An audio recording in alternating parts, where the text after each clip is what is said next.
All right, Jeff. So, you good? Yep. Hey, everybody.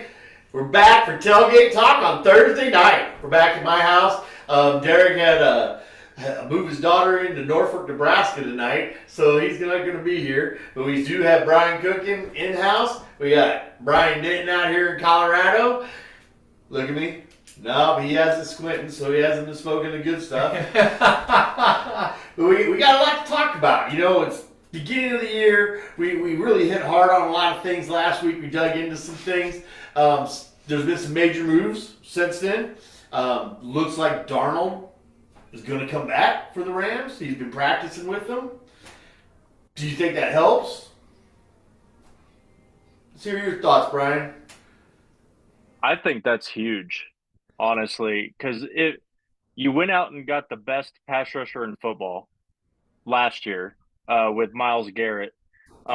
Even if he's a secondary or come off the bench rusher, who are you going to get that's better that's coming off the bench than Aaron Donald? Aaron Donald's one of the best pass rushers of all time. So now you're going to have two of the best pass rushers of all time on top of that young, great defense. Yeah. That's just it. It's going to be hard to score on the Rams. I really do think the Rams, if Aaron Donald decides to make that step and actually sign with the team, that might be the domino that needs to fall. Well, they're gonna be hard to stop too. I mean, that's Yeah. gonna be a top three, top four offense in the league, scoring Yeah. wise.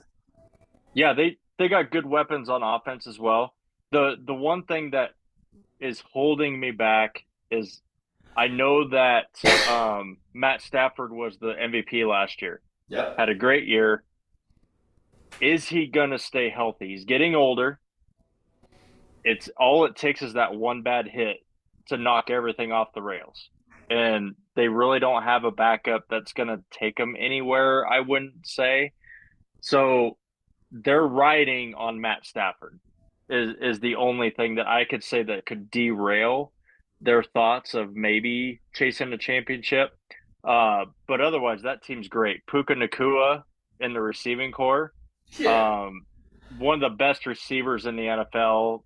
Uh, Wild dude, really entertaining dude.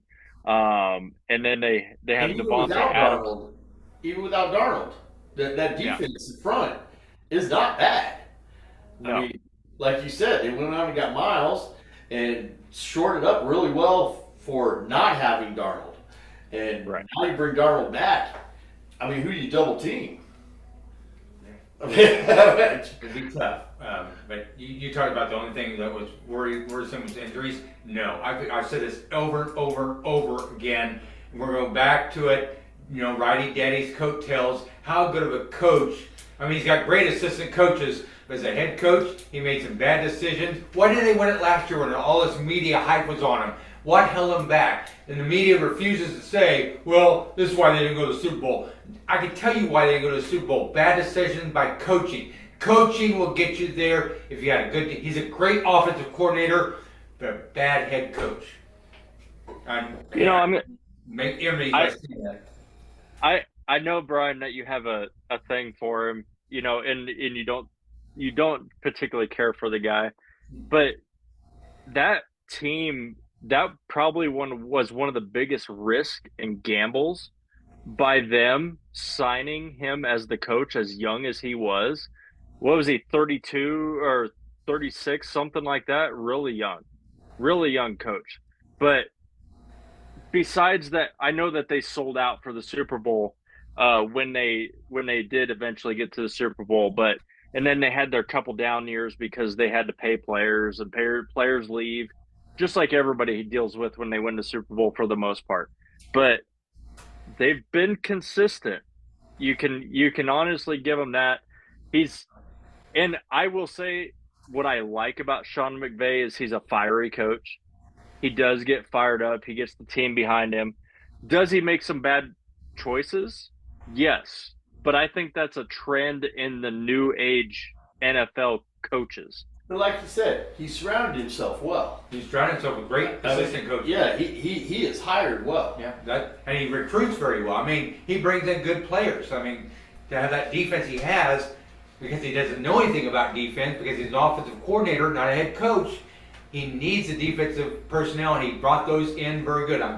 He's a great recruiter. Great And like Brian people. said, he's young. I mean, he's learning as he goes. Yeah, but he's riding on Daddy's coattails for years. Yeah, I mean, his I dad was a great I think he's laying down his own land now. I mean, what happens this year, even what happened last year, that's his track. That's his track now, and it's going to be his legacy. The Rams have the same issues that the Texas Longhorns do. They have an offensive coordinator as a head coach. Why didn't Texas the last 3 years with some of the best recruits make it even the college playoffs? Because the head coach. Where did the Rams play out of? L.A. LA? Los Angeles. Is that in Texas? No. Then they don't have the same problems. They don't have the same problems. The head No, coach. you got steers and queers coming out of Texas that are trying to play football, and they're bringing more queers in with the Mannings, and that's why they choked. No, they choke because they had bad decisions as head coaches. He's a great recruiter. He's a great offensive coordinator, but as a head coach, You take him out of there and put him in an SEC school that's not in Texas, and he does better. as an offensive coordinator. He's not Andy Reid. Andy Reid's a great head coach. I'm sorry, Brian, but that's why Kansas City succeeds year after year because Brian of will Andy tell you Reid. that was a mistake. Even though that we came across I think a diamond in the rough in what we got now, I still think that Andy Reid was the best coach, and to let him go was one of the Phillies' downfalls. I really do think it was a bad decision. Do they have 2 Super Bowls since then? Yes, but I do think that is more to Howie Roseman's credit than it is the coaches necessarily. Now, another coach that I would put on that cusp that you're kind of on right there, Brian, is Dan Campbell. Dan Campbell's a great coach. He gets the team around him, but he makes some stupid decisions. There's no reason that team shouldn't have been in a Super Bowl yet. That team should have been in a Super Bowl. Everyone you mentioned that you guys are putting on this cusp, those are all players, coaches. And the players' attitudes and minds is what causes a lot of game time bad decisions. Because they get caught up in what the players are doing and what they're thinking that they can do instead of following the X's and O's. They get tied up in it. That's why, like a Dan Campbell, he has an offensive coordinator, but they made it clear that Dan steps in and lets his quarterbacks call plays. He calls plays. He overrides things because they get all caught up where your offensive coordinator sits up top and looks down and has all the things to tell him what to do. He'll have to do his job. Every quarterback or coach we're talking about doesn't allow that. They take over the offense in their own respects. Now, one coach benefited from a quarterback calling plays. You know who that is, Brian? He's coaching the Denver Broncos right now. Sean, Drew Brees was the best coach New Orleans had. Drew Brees, the best coach that New Orleans had. Not Sean Payton. You're hating Sean Payton. It's crazy to me. I know that you have this thing against Sean's, and I get it, but still, I think He's Denver doing too. wonderful with the potheads. I mean, as much as I hate to say that, he has moved the needle over there in Denver. He's brought in the right players. He's a good recruiter. He's more than that. He took over Denver when it was in shambles. They Absolutely. They were really under, supposed to be. Well, they were underneath the Russell Wilson contract that nobody thought they were going to get out from under. And Tell John somehow, but but but he's continued to work with what he's had. And that's one thing that I think that Sean Payton's good at is working with what he has. One of them examples is Taysom Hill. Yeah. Nobody would have saw Taysom Hill coming, but when Drew Brees went down, they put Taysom Hill in, and he's done well. And actually, they're talking And about they Taysom. trust, and he trusted him. Yeah. I mean, he Yeah, called big plays, big third down. That playoff run with Chasing Hill, he called some fourth down plays and let Taysom Hill Do his go. thing. Yeah, do his thing. And let's be real though. If you go back to them New Orleans teams, the team that won the Super Bowl had a great defense. Yes, they take. Hold on, I know that you're going there. I know they had Bounty Gate. I know they had all that going on, but they were a great defense. they were One they thing, were physical one defense. one thing that they've never really had in Sean Payton's teams until he started coming to Denver, because Denver's starting to put pieces around him, is they never had like the superstars. You know what I'm talking about? Like they had Drew Brees, that was the Yeah, leader of the team. They had they had that resurgence of Reggie Mil or Reggie Bush. yeah, They Reggie had Bush. Reg, There you go. they had Reggie Bush, but he was kind of, I don't know, mediocre, I would say, in his time there. And they had Jimmy Graham that had a really good few years, but really, who did they have?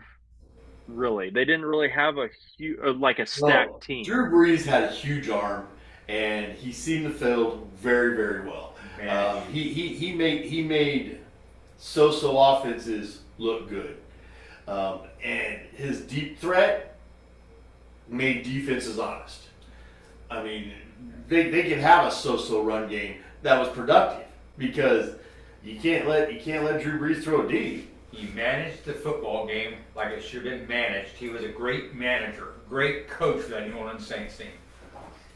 I I just I just don't think that you look at them Saints teams that they went to the playoffs pretty consistently. They were in a playoff run pretty much the whole time that Sean Payton was there, minus a couple of years. But to take that team and make them a consistent playoff team, I think was I thought not going to be Peyton credit. bit off more than he could chew going to Denver, but he's already got them turning the corner. Um, Defense. the thing though is it's still Denver. They're going to choke, but he does have them going in the right direction, and That they're in a division that will show their flaws. I mean, they got a lot of teams that'll make them look bad.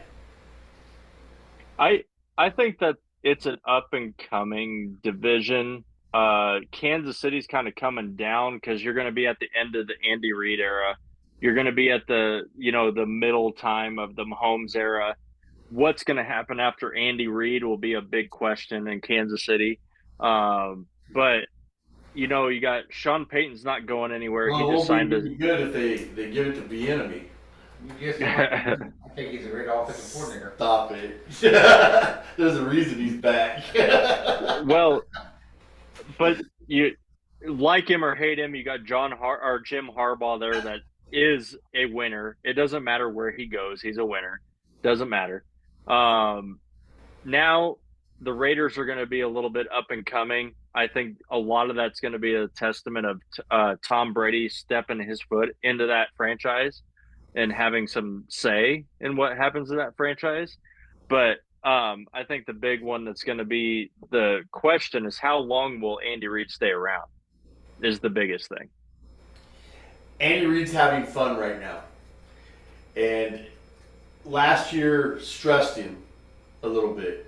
He's back to having fun in the preseason and off season. As long as he's having fun, he'll stick around.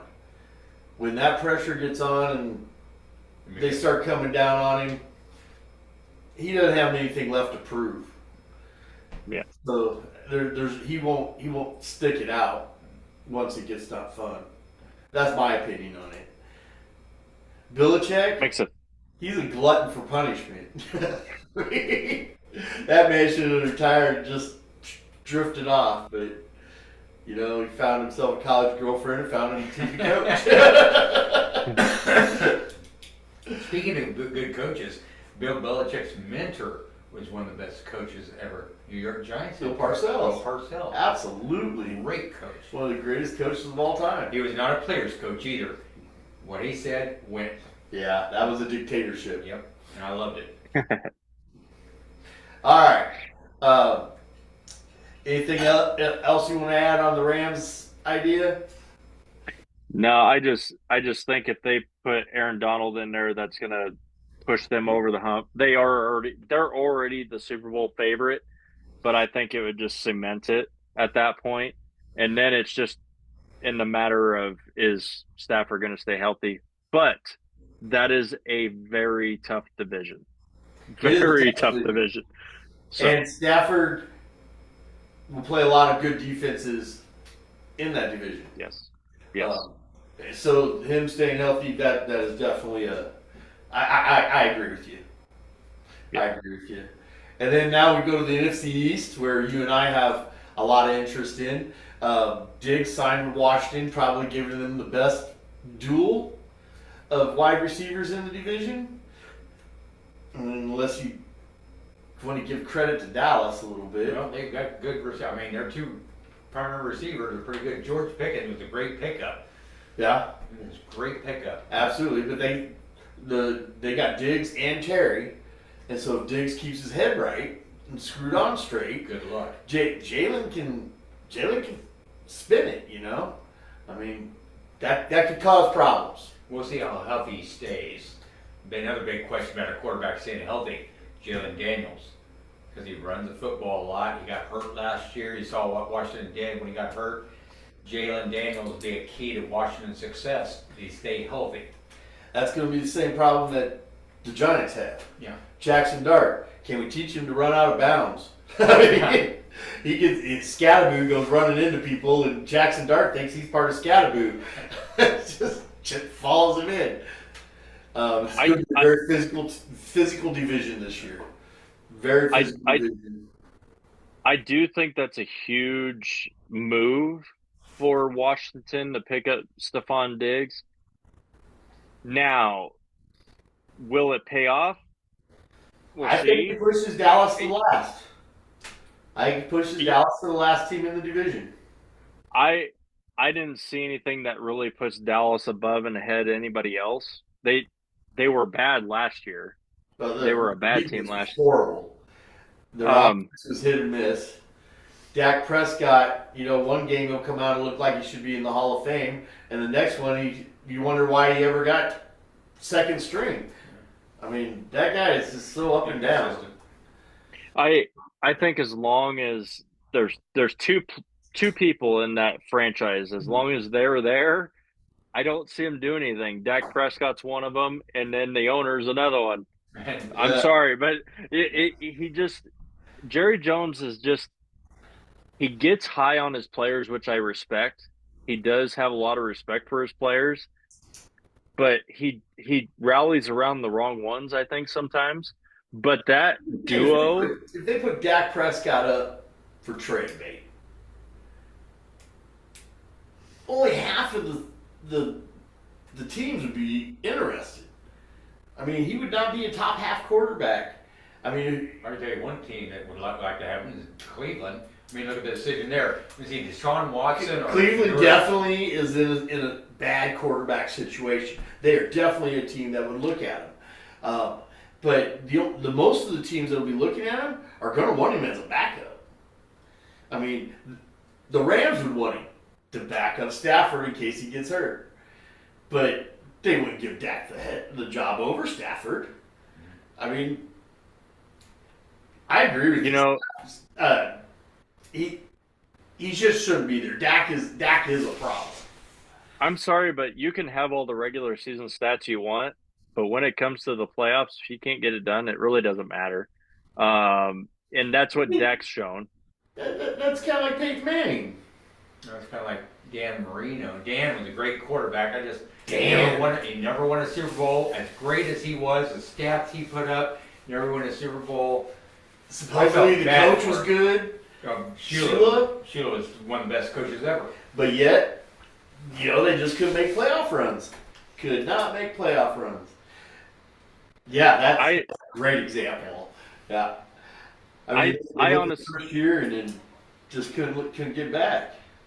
yeah, I think the division comes down to probably New York and Philly. I think Philly will edge them, but I don't see Dallas making any headway from what they were last year. I could see them being at the bottom and Washington taking them over, but I don't think either one of them make the playoffs. I think it comes down to the top two. I Um, agree. but I do think Stephon Diggs is a big pickup, and having Scary Terry and Stephon Diggs on that same receiving core, that's scary. And Jaden Daniels is going to have a They're heyday. going to beat some teams they're not supposed to win. They're going to win some games, and they're going to play spoiler late. As long as Daniels stays healthy. Well, Big yes, team. Yeah. absolutely. Another big news I forgot to mention: Baker Mayfield asking for a release. Oh yeah. Baker May Baker Mayfield's asking for a release from Tampa. What does that look like? He Does feels he get, unappreciated. you Go back know, to Oklahoma, Baker. You know, They didn't appreciate the problem with that is it's so late. I mean, so that would have to be like a good quarterback trade. You taking Mayfield and giving up somebody that Tampa Bay can use. I mean, they're not going to let him go for Dak Prescott. I That's not the trade they're looking for. honestly, I think Tampa would be willing to move him for some good pieces because I think Tampa's in a rebuild. I think they're going to accept that they're in a rebuild stage and they're just kind of be like, we'll go to the future. I've heard the big possible landing spot for Baker Mayfield is Pittsburgh. Is where? Pittsburgh. Pittsburgh. That's a Um, good point. Arizona would be another one. yeah, just think about that. Let Aaron Rodgers play out his last year. Let Baker sit behind him for a year. You know, who's a better backup than Baker Mayfield? I'm sorry, but who's a better backup than Baker Mayfield in the NFL right now? No, Mayfield is not going to sit second fiddle. No, he's too arrogant. Yeah, he's not. I I mean, mean, if if he's he had, if he's willing to sit second fiddle, he might as well just hang out where he's at.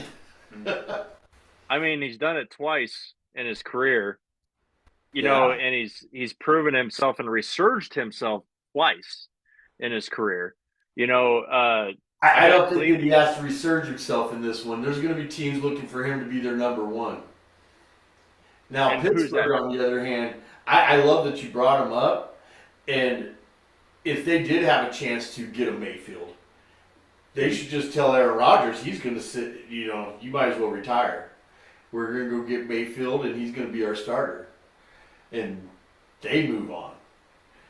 From everything I've seen, is that McCarthy and Rodgers want to do one last hurrah, and then, I don't honestly, if they're willing to pick up the contract, because I don't think that Aaron costed them that much. I don't think Aaron took much money. I mean, I'll take money and be the backup.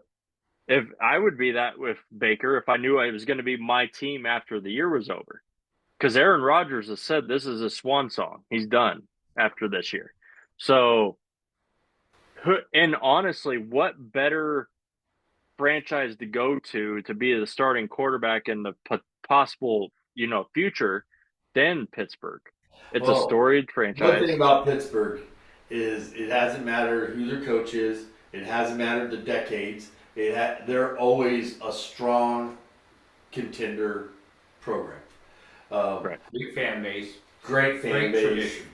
Um, until they got rid of Three River Stadium, they had one of the iconic places to play too. Yeah. Unfortunately, that came to an end. But absolutely, Pittsburgh is that's a bucket list ending for a person's career. Yeah. Yeah, and actually, that's what I've seen as one of the possible landing spots is Pittsburgh. Um, Another battle that we're kind of looking at in the NFL is Kyler Murray and JJ McCarthy in Minnesota. What's going to happen in Minnesota? Um, I would say if Kyler Murray doesn't get the starting job, he needs to retire because Yeah. JJ JJ's He not went a to good North Korea, quarterback. Choklahoma. We're talking about Choklahoma, former Choklahoma quarterbacks, Kyler Murray, Baker Mayfield. Doesn't work. But I guarantee you that the Browns would take Baker back if they got a chance. Absolutely. Browns take anyone we just named. Yeah. Right. You know, they have a problem at quarterback, and they're looking down the barrel of a lot of bad decisions, and there's not a good one. You know, there's not a good decision sitting there, unless they did go after Mayfield and drop some money on him, and they got money. They got money to spend. They're way under the cap. Are they on the list that you've seen? I haven't seen him on the list at least. That kind of surprises me. If I was the Browns, I'd be looking for any quarterback that wanted a new home. Yeah. The graveyard of it. Yeah. Unfortunately for Baker, the number one landing spot is the Jets. Unfortunately. Oh, that's too bad. And unfortunately, that's where you go to die. So At the graveyard of the That's NFL. that's something that you retire instead of go play there. yeah, exactly. All right. Any last notes on the NFL from the week that we just had? Nope, I don't have anything. College campuses have been opened up this week. Camps have started. We're 2 and 3 days deep in most of your big program camps. Little bit of news coming out, not a lot, because they haven't put pads on yet. Nebraska has had some arrogant talk coming out of the camp. They're saying that this is probably the best team that Rule's had since he's been here, even with Raiola leaving and sitting here with what would you say, a second choice quarterback. I mean, he wasn't our first choice. We would have rather had Raiola this year in the main scheme of things. But now that we're here and we're moving in this direction, he's a dual threat where Raiola wasn't. He can run the ball. He's not lightning quick, but he's elusive. He can spin it. They improved their offensive line and their defense. Not just their defensive line. They changed the defensive scheme.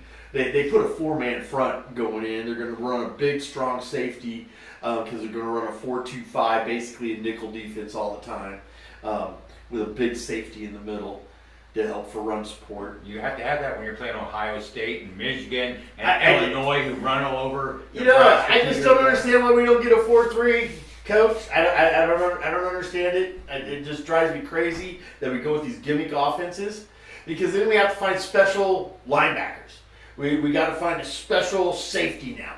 You know, where if we ran a 4-3 like everybody else does, we wouldn't have to worry about the coach that we find. We wouldn't have to worry about the linebackers. We can go with the atypical linebackers, looking for speed, and big beef up front.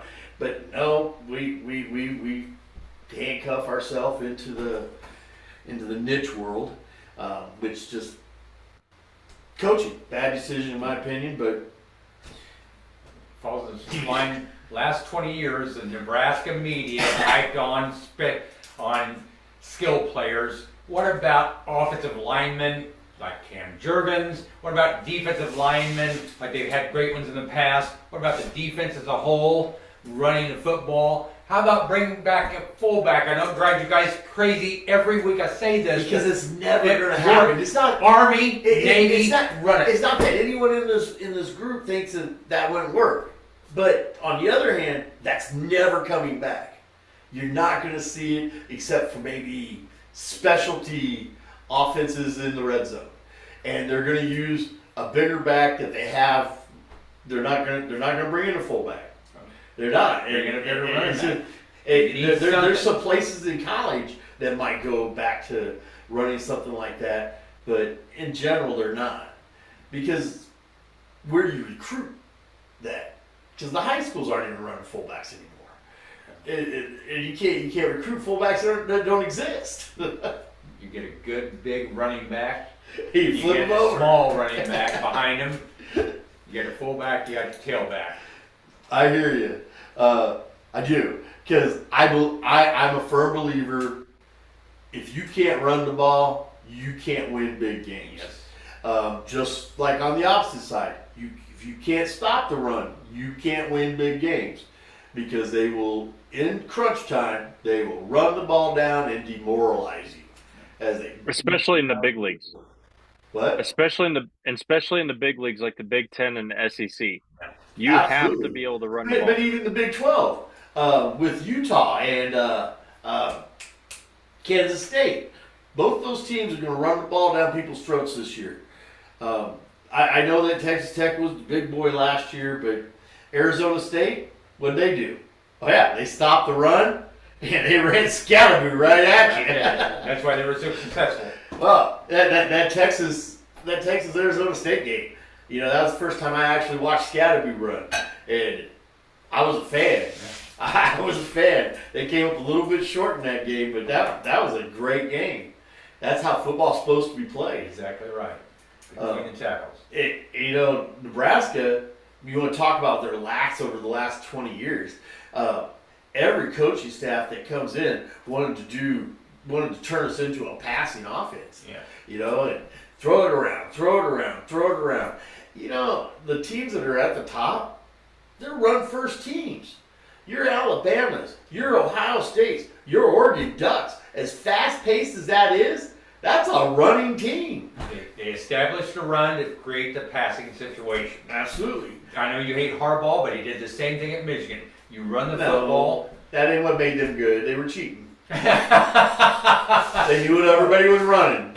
And the evidence is in front of us. We saw it, and that's why he ran to pro, because he said, "Will you protect me?" They said, "No. If you did it, we're gonna let him prosecute you." He goes, "Well, then I have to go because I did it. I cheated." Harbaugh is a cheater. He's a cheater, but he's football. I honestly think Caltera is going to be like a kind of a lateral move from Raiola, maybe a little bit better than Raiola, because he can run. I think his benefit is the running. Yeah, he can. But he was also one of the best passers in football last year. Absolutely. He was like in the top 5 in passing last year. He was in the top 5 in completion percentage, turnovers, and efficiency. Yeah. So I honestly think Nebraska maybe came in a little bit ahead on the quarterback decision there. Right. I was okay with TJ Lateef. Lateef, because he was going to be running. He can't throw the ball nowhere near what we're going to be seeing. But he would have still put it back into a run offense. Yeah. And Dana, he's saying the right things for Nebraska fans. He's talking about running the ball first and throwing the ball, using the run to set up the pass. And if he stays true to that, we have potential to win big games because we're going to have a stingy defense. We put a lot of money into that defense. When he got his pay raise for NIL money, it almost all went to defense. I mean, there's some offensive line sprinkles, but just about everything went to defense. Well, we got some quarterbacks that are unproven, but they're fast. But you look at the Big Ten, and it's a smash mouth league. It's been traditionally a smash mouth league, and I think it surprised everybody that Oregon did come in and do as well as they did right away. But I was shocked. But what you said, everybody thought that Oregon was this flashy high fly offense. they weren't. It's misdirection runs Absolutely. and everything that lines up the pass. Now that you You, joined the Big Ten, I have actually watched them more because I didn't watch West Coast. I didn't watch that. I didn't right. watch Pac-12 football or Pac-10 football. I didn't respect it. There was no reason to watch it. But you guys coming into the league, I've watched a lot of it now, and you're right. That's a run-based offense. And Yep. when they throw the ball, it's because people are wide open because they're selling out to stop that run. Those defenses have to sneak up in there. And that comes from great coaching, by the way. Absolutely. Oregon's got a great coach. They do. I like him. Yeah, I do. and one thing I like, and it kind of happened at the right time, right as they were moving into the Big Ten or getting ready to move in. Dan Lanning coming in brought toughness Yeah, to the Oregon team. Oregon, absolutely. I I will say that Oregon's kind of lacked toughness over the years. They were always on the cusp of being a great team. It's just uh, they always lacked that physicality. And then when Dan Lanning came in from Georgia, that completely changed. He And it completely needed to because you guys were going into the Big Ten. yeah. If you would not have brought Lanning and his toughness, you would have not done well in the Big Ten. I don't I don't. They wouldn't have had the success they did. They'd have been in the middle of the pack to start, and then they would have probably jumped up there. But Sure. it's I'm not saying they wouldn't have made adjustments, but if they would have came in not tough like Lanning brought them, Lanning brought toughness to the team, like you said, and that made them an instant contender in the Big Ten. one thing about Oregon. They're not afraid to go into the shoe. They're not afraid to go into Happy Valley. They're not afraid to go into these bigger stadiums because they're more mentally tough than what they used to be. And that Absolutely. honestly, you look at the teams that made the national title against Auburn. That was a great team that went to the national championship against Auburn.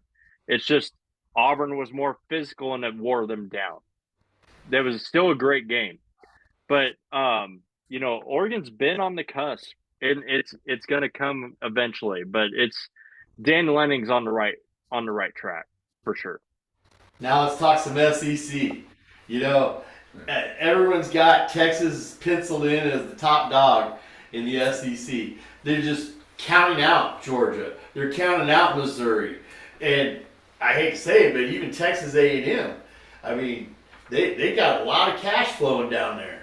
Yeah. I mean, uh, Texas, they're chokers. It's a team that goes back in history that has more talent than any other team that's been in their conferences, and yet they can't put it together. Go back to coaching there. Daryl Royal was a great coach, and then it fell off with Yep. Freddie Aker. I love Freddie as a person, but he's not very good motivator as a coach. And then Matt Brown came in, motivated for a year, got Vince Young, good. But this coach they got now, not sold. Offensive coordinator trying to pretend to be a head coach. Not a good head coach. That's what's going to downfall Texas. You also got Manning, and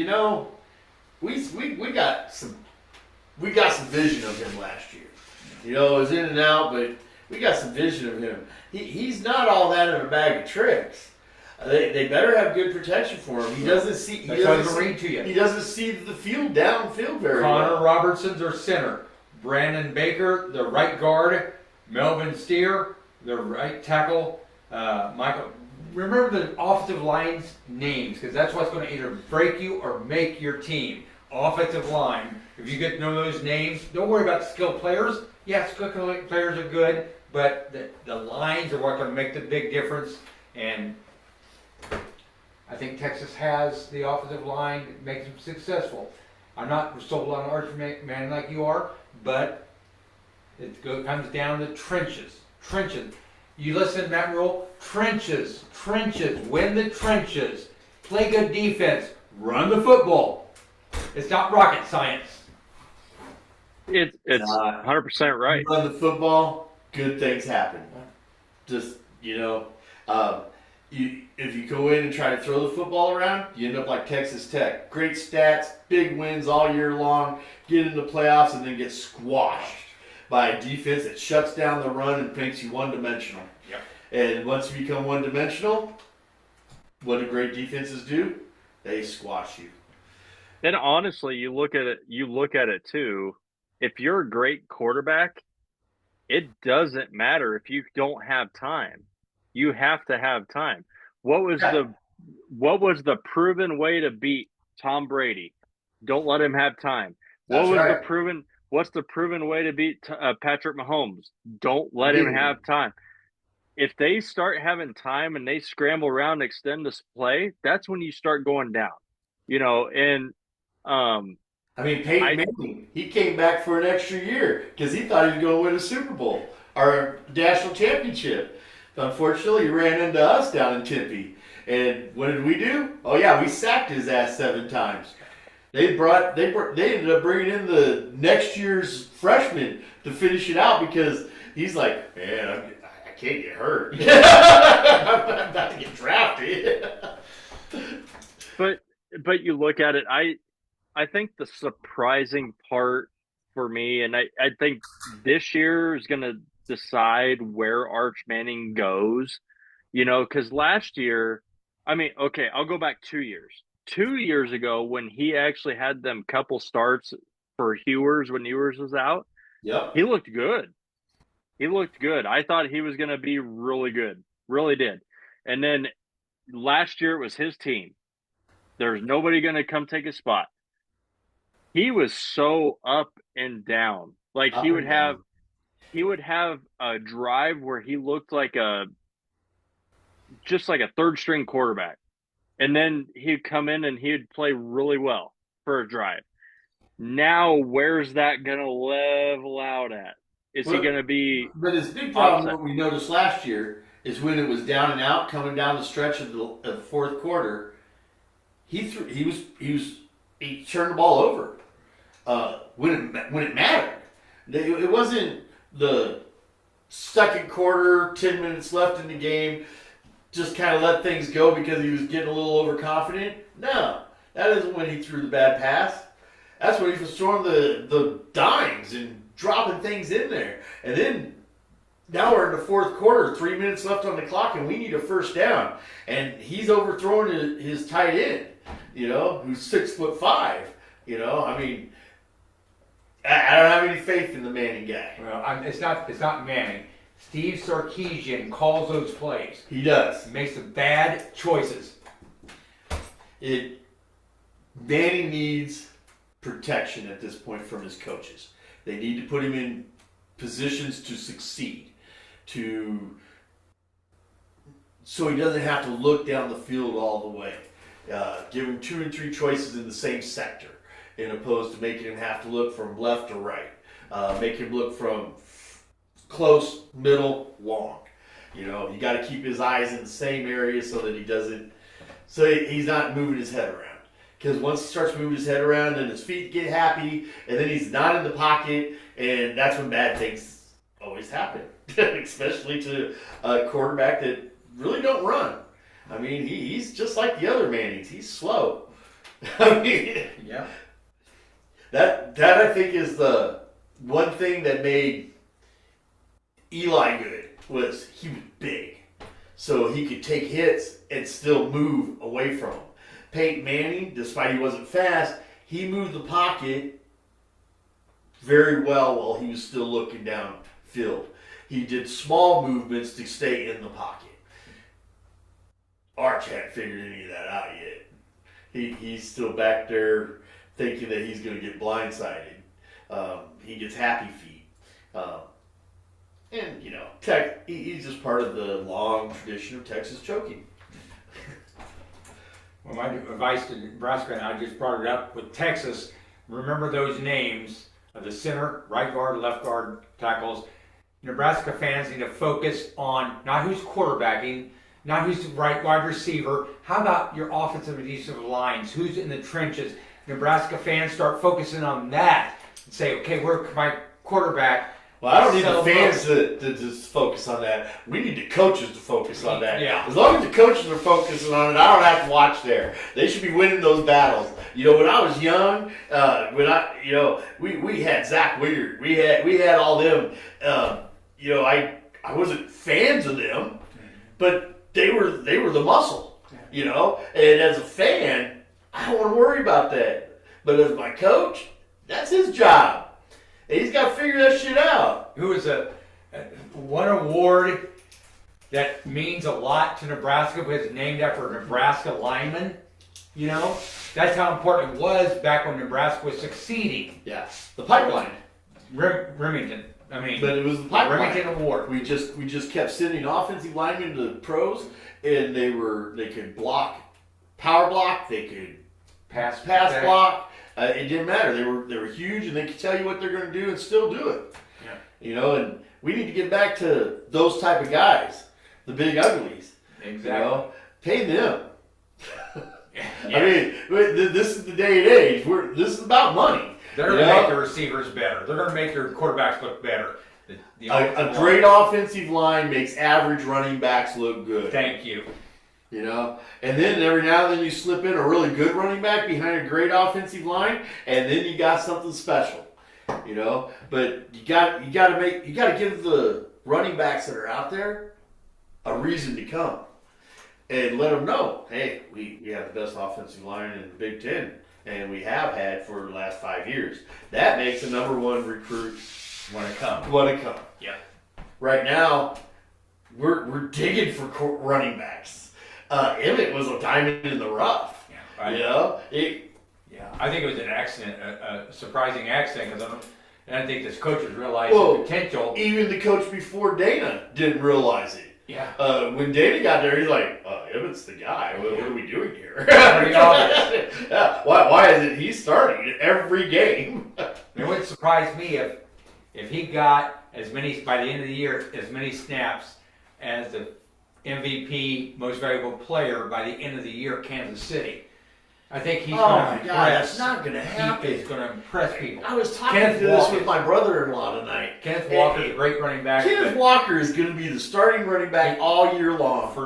And then by the end of the year, when they want to reduce his workload, save him for the playoffs, Emmett Johnson's going to get in there and get a lot of snaps to preserve Kenneth Walker's health. Yeah. Maybe. I think Emmett's the right guy. Emmett's the third string right now. He's not even the second man on the pecking order. He'll be in the second spot here before you know it. I don't know. Hunt's still really good too. Yeah. He's aging. He's aging, but you know, beating on a woman keeps him keeps him young and healthy. He said it, I didn't. He keeps his home life in line. Who do you think's going to win the SEC? I already told you I think Georgia's going to be the team. I don't like the team. I've always despised them because my dad went to Texas University. But look out. I like what Oklahoma is doing right now. I mean, I had their doubts about their head coach, but he's proven it last year. I think look out for Boomer Sooner. I hate to say it, but man, they got the pieces in place. I think Oklahoma may surprise people. I think Oklahoma wins the SEC. Wow. How about you, Brian? I got Georgia all day. Yeah, I'm Georgia, but I like the pick. OU showed a lot towards the end of the season. They grew toughness. They grew grit, and yeah, no one wanted to play them. Yeah. No one wanted to play them at the end of the year. I don't know what the schedules look like, but yeah, that's a good sleeper pick. All right, so where are we on time? We're right at it. Any last words over there, Brian? I don't got nothing. I'm just so ready for football. I'm so ready for the start. Tonight's the Hall of Fame game. You know, which doesn't mean shit to me, just like the preseason doesn't mean shit to me. But are you gonna watch it when we get done here? I might turn it on just to watch it, just to see football again. Yeah. And But this is my favorite time of year. Football starting, and I'm a baseball guy, so postseason baseball is around the corner. Um, College it, basketball is about to start. I yeah, mean, yeah, this is the time of year. This is the time of year that ruins marriages because I got a lot going on that I love to do. The one thing guys failed to mention, volleyball. How about Denny Busboom and the Huskers? Well, What they got coming back? Look out. Nebraska, maybe. Isn't Thank it God. amazing though? Volleyball. We're kind of like the Texans. We have the best team. Yeah. But yet we can't seem to get over the hump. I mean, we get to the game, and a team that we shouldn't lose to, we end up losing to, and it was very disappointing. I get all wound up with them and with the girls, but maybe this is the year. This is the year. I mean, this is a year. We're going to compete every year because we have the best team on paper. The best team on paper, and now we have a coach that a little unorthodox. She does things differently than Cook did, But I like it. I do too. Cook, he would stay in a bad situation and push it. Last year she brought all her starters out, put the whole second string in, and came back from that 2-0 deficit. What was that? Against Wisconsin, right? Wisconsin, yep. Yeah. And the whole second string comes out and got them 3. That was great stuff. That never happened under Cook. As much as Cook is the best college volleyball coach ever, he would not have won that game. She won that game from her coaching. Danny Busboom. I'm coaching. Coaching. Success. Let me see. Win the trenches. Play good defense and coaching. Yeah, those She are the is deals. the real deal. And I'm with you. This is the best time of year. I mean, the weather's finally cooling down. I go to the lake, football, basketball, baseball, volleyball. It's just everything. Everything is running. And then high school's ramping up. I have some tendencies to watch some girls wrestling now lately. Oh, golly. Shaylee Calloway. Shaylee Calloway. Ranked number 22 in the nation. Annie Jo Gibson. Look out for Annie Jo, too. Absolutely. What is she, 26? Yeah. And they're both from Nebraska. And you got 22 and 26. And they didn't get to wrestle at Junior Olympics this weekend. But they both won golds. But they had 2 separate brackets, and they both won their bracket. So what an amazing story. Yeah, great story. Yeah, and we're going to be paying a lot of attention to that this year. But hey, everyone, this is Tailgate Talk, and we're happy that you joined us. Please join us every Thursday. We're going to have riveting conversations about the top 5 different positions and things like that until the season starts, when we have a lot more to talk about. But up until that point, we're going to be following the camps, and we're going to dig in deep. So, any words? No. All right. I don't have anything. Trenches. Everybody goodbye, and we know sports. Sports.